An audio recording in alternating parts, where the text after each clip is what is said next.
আসসালামু আলাইকুম, সবাই কেমন আছেন? আলহামদুলিল্লাহ আমি ভালো আছি। আজকে একটা রেসিপি তৈরি করলাম, অনেক মজা। আপনারা অনেক সময় ফেলে দিবেন না।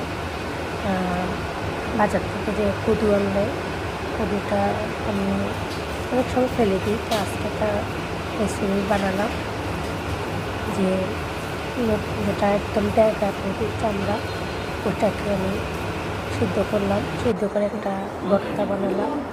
তারপরে গরম ভাতের সাথে খেলাম, লেবু দিয়ে। অনেক মজা হয়েছে, আপনারা ট্রাই করবেন, অনেক মজা। আমার পাশে আমার বাতিল বসা বলতেছে আমাকে দিবে না, পরে ওকে খাওয়াই দিলাম।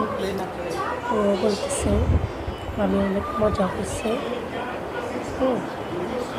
আপনারা ট্রাই করবেন, অনেক মজা। ওর কাছে অনেক ভালো লাগছে। ভালো থাকবেন। আসসালামু আলাইকুম।